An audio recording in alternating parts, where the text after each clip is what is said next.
60,000 years ago, something extraordinary happened. Long before cities existed, long before farming, long before written language, humans began doing something that would change our species forever. When someone died, they didn't simply leave the body behind. They stopped. They gathered together. They carefully dug into the earth, and they buried the people they loved. At first, that might not sound very remarkable. After all, funerals are something we see all the time. But if you think about it, this simple act may be one of the greatest turning points in human history. Because burying the dead serves no obvious purpose for survival. Imagine living 60,000 years ago. Every single day was a struggle. You had to hunt for food, avoid predators, protect your family, find shelter before nightfall. Every hour mattered. Every calorie mattered. Time was one of the most valuable resources you had. And yet, when someone died, these early humans stopped everything.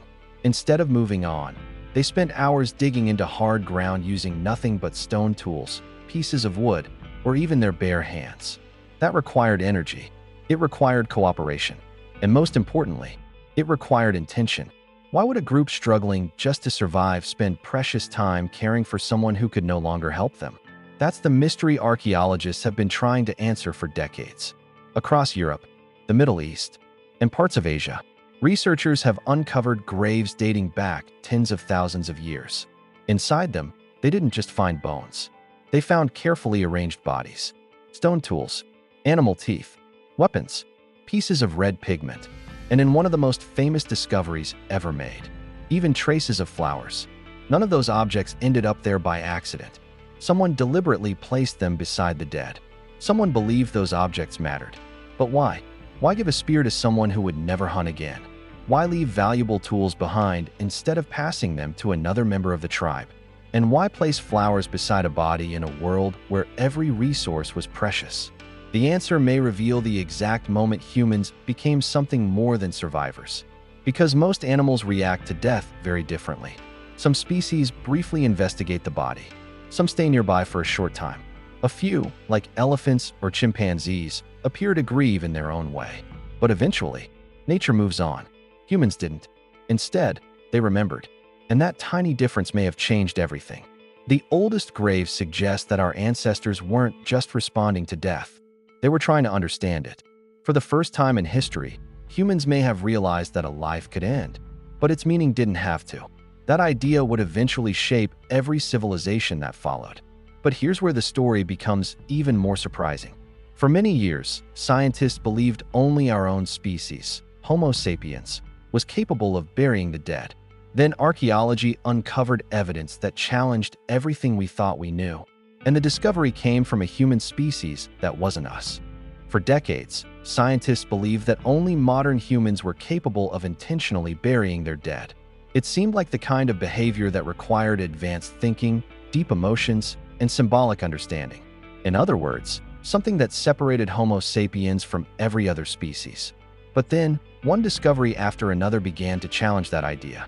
Deep inside ancient caves, archaeologists uncovered skeletons that didn't belong to our species at all. They belonged to Neanderthals, a different kind of human that lived across Europe and parts of Asia for hundreds of thousands of years. For a long time, Neanderthals were portrayed as primitive, unintelligent, and barely capable of complex thought. But the evidence buried beneath the ground told a completely different story. One of the most famous discoveries came from Shanidar Cave, located in present-day Iraq. There, researchers uncovered the remains of several Neanderthals that appeared to have been deliberately buried. Around one skeleton, scientists found traces of ancient pollen. This led to an incredible possibility. Someone may have placed flowers beside the body nearly 70,000 years ago. Although researchers still debate whether the pollen truly came from flowers intentionally placed there or from natural causes, the discovery sparked one of the biggest discussions in archaeology. Because if Neanderthals really honored their dead with flowers, it would completely change the way we think about them. Think about what that means. Tens of thousands of years before the first cities, before agriculture, before monuments or written language, another human species may have paused their daily struggle for survival simply to say goodbye. That changes everything. Flowers have no practical purpose in a burial. They don't provide food. They don't protect the body. They don't improve anyone's chances of survival. Their value is entirely symbolic.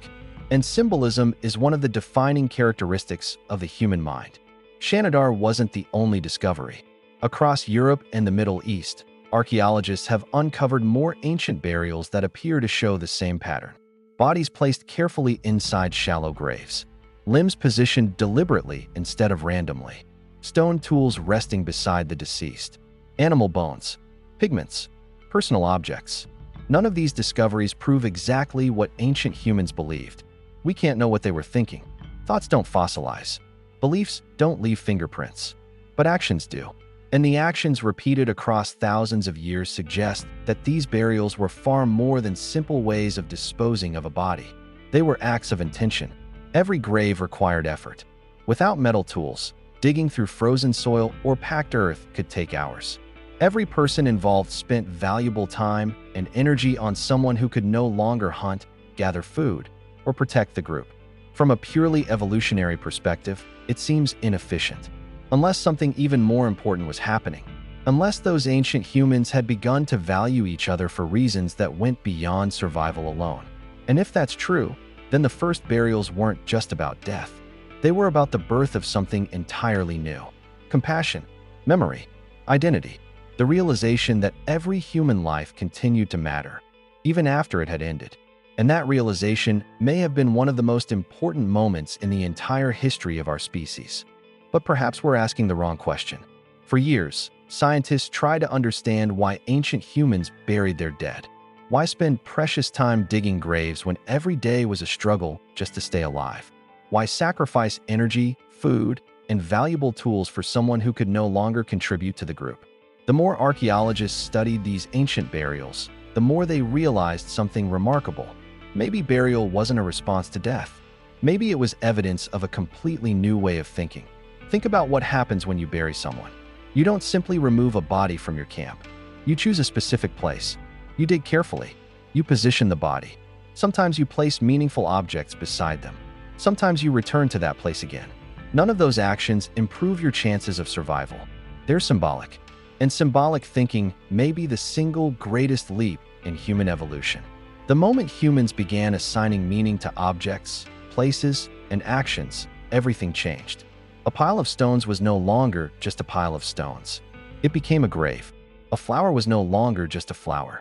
It became a goodbye. A hunting spear was no longer simply a tool. It became a memory of the person who once carried it. That ability to give meaning to the world around us is what eventually led to language, art, religion, music, and culture itself. Around the same time these ancient burials began appearing, humans also started leaving another mysterious clue behind. Cave paintings.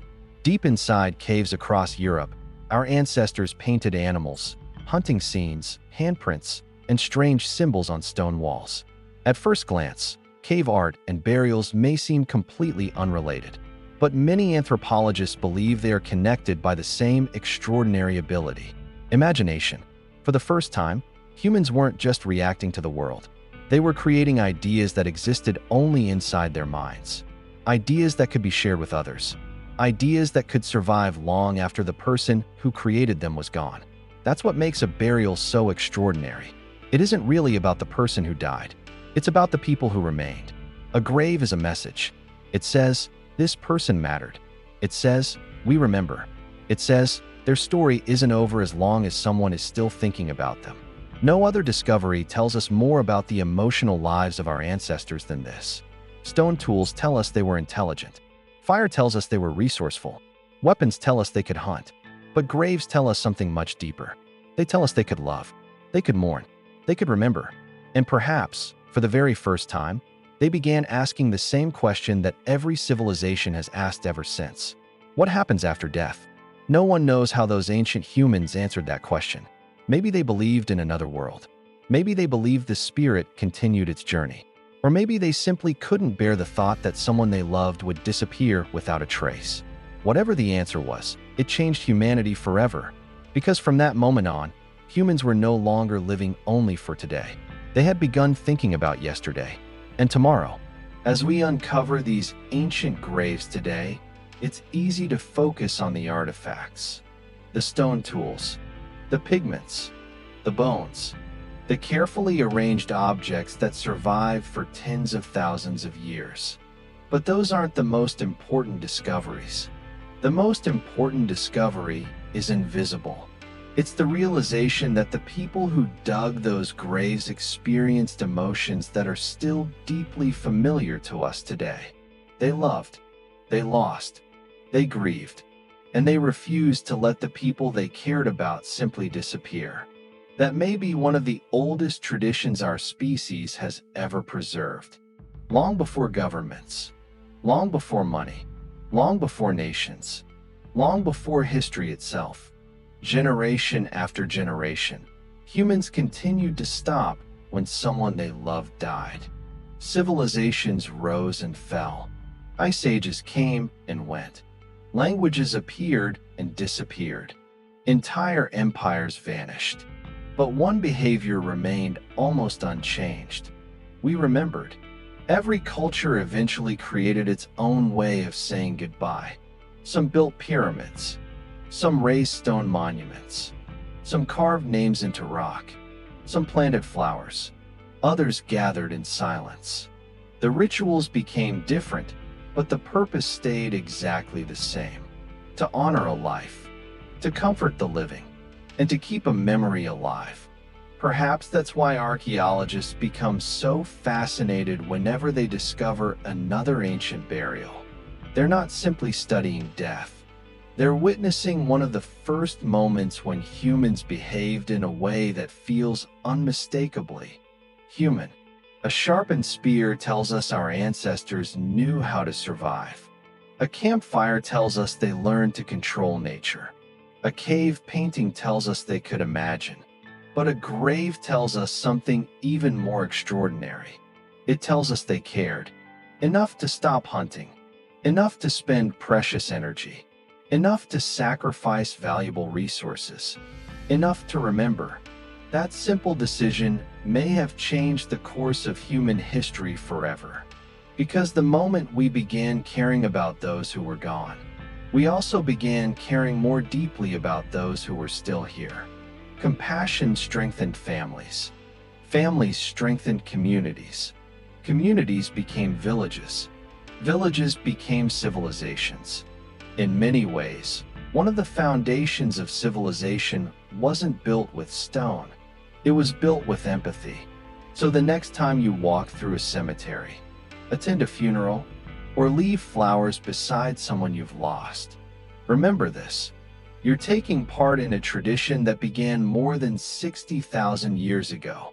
A tradition started by people who never imagined cities, technology, or the modern world. Yet despite everything that has changed, one thing has remained almost exactly the same. We still pause. We still remember. We still honor the people we love. And perhaps that's the greatest lesson these ancient graves have to teach us. Being human has never been defined only by intelligence, or strength, or the tools we create. It's defined by the lives we choose to remember. Because long after names are forgotten, long after civilizations disappear, long after every building eventually turns to dust, compassion endures. And maybe that is what truly made us human. If this story changed the way you think about our ancient ancestors, let us know in the comments. We'd love to hear what surprised you the most. And if you enjoy discovering the hidden stories behind history, human behavior, and the moments that shaped our species, don't forget to subscribe and join us for the next journey into humanity's past. Thanks for watching. We'll see you in the next story.